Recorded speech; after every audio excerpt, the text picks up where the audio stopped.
The state of the economy today is deeply worrying. The last quarter's GDP growth rate of 5% signals that we are in the midst of a prolonged slowdown.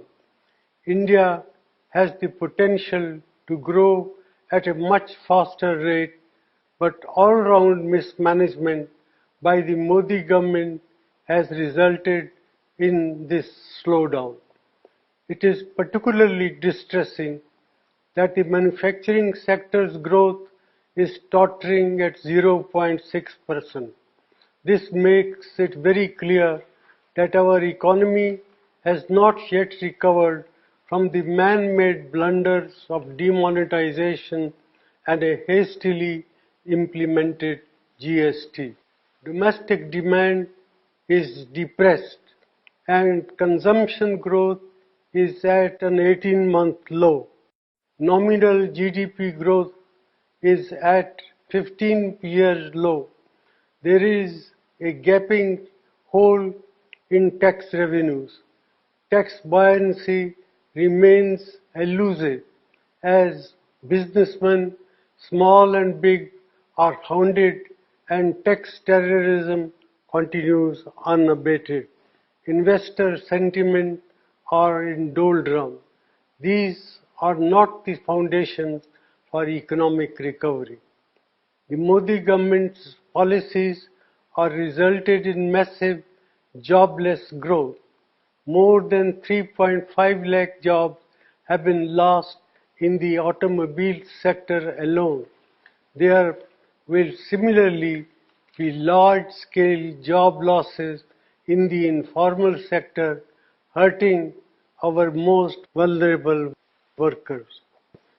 Rural India is in terrible shape. Our farmers are not receiving adequate prices and rural incomes have declined.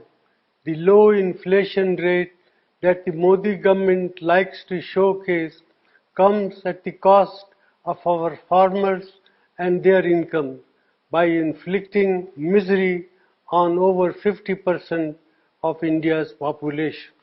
Institutions are under attack and their autonomy is being eroded.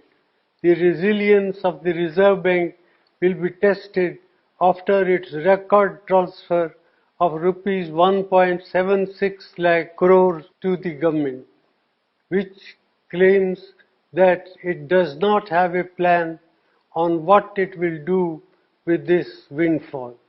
In addition, the credibility of India's data has come under question under this government. Budget announcements and rollbacks have shaken the confidence of international investors. India has not been able to increase the exports to take advantage of opportunities that have arisen in global trade due to geopolitical realignment.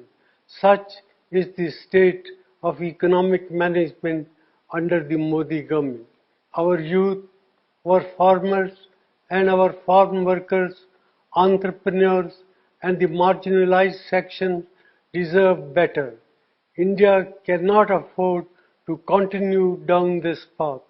Therefore, I urge the government to put aside vendetta politics and reach out to all sane voices and thinking minds to steer our economy out of this man-made crisis.